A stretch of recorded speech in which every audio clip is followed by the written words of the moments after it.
Comment renforcer l'autonomisation financière et les compétences des femmes dans un monde en constante mutation?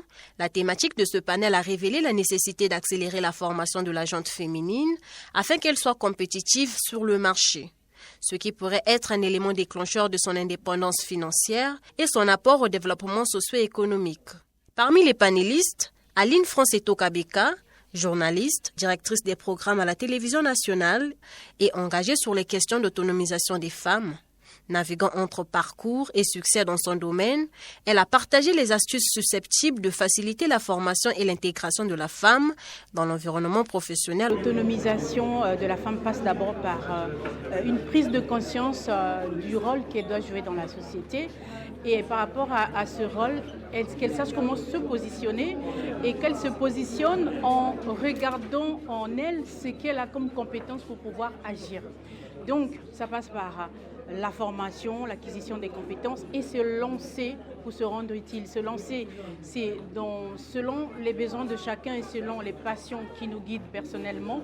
Ça peut être faire de l'entrepreneuriat ou trouver un métier professionnel qui puisse vous valoriser. L'autonomisation de la femme devrait passer entre autres par une formation de qualité et la possibilité pour la femme de répondre à un besoin sur le marché. Les panélistes ont mis aussi le curseur sur la conciliation entre l'autonomisation et le développement avec des activités entrepreneuriales. Elle est essentielle de renforcer la participation des femmes dans les secteurs où elles sont actuellement sous-représentées, notamment les sciences, les technologies et l'ingénierie dans le but d'assurer leur autonomisation. Le développement des compétences et l'autonomisation financière de la femme sont intrinsèquement liés. On ne peut pas parler d'autonomisation financière sans parler de compétences parce que c'est justement à travers les compétences qu'on arrive justement à acquérir cette autonomisation financière en mettant à profit les compétences qu'on a pu acquérir. Et à travers justement cette autonomisation financière, on a la capacité de mettre la main à la pâte dans le développement économique et social de notre pays. Dès que la femme puisse se connaître, identifier ses manquements, pour renforcer ses compétences, dans quelle sous-forme on continue, parce qu'on ne peut pas attendre de l'autonomisation financière si on ne connaît pas la valeur que l'on peut donner, la valeur qu'on vend pour que justement on ait en échange une valeur monétaire, donc de l'argent. Et pour ça, c'est important que les femmes montent tout le temps en compétences et qu'elles se forment en continu, qu'elles identifient les besoins des marchés et qu'elles y répondent.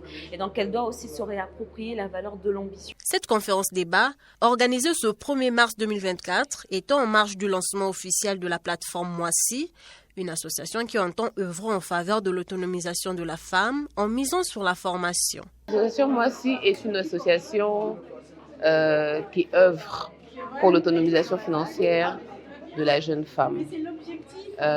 Et nous le faisons en deux pôles. Il y a le pôle formation et ensuite on a un deuxième volet, c'est le volet social.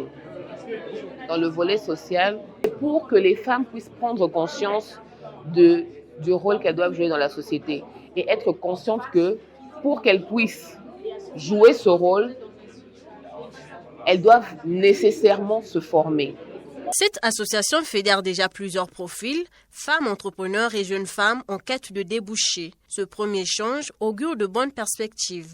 Ils ont abordé des thématiques qui, tant soit peu, ont permis à tout un chacun de se retrouver. Moi, particulièrement, je suis une femme et aujourd'hui, on parle de l'autonomisation de la femme. Il est temps pour nous, la femme n'est pas seulement faite pour être à la maison ou encore passer du temps dans la cuisine. La femme d'aujourd'hui, nous voulons des femmes qui osent, des femmes qui sortent de leur zone de confort, des femmes qui apprennent pour pouvoir avancer et apporter une valeur ajoutée. Donc cette conférence a été très importante, particulièrement pour moi, parce que ça m'a permis de connaître un peu et d'apprendre sur différents domaines. Ce réseau de femmes Moissy vient donc élargir l'assiette associative en République du Congo avec une ambition claire de contribuer au développement personnel de la femme. Elle prévoit donc plusieurs activités en ce mois de mars dédiées aux actions féminines.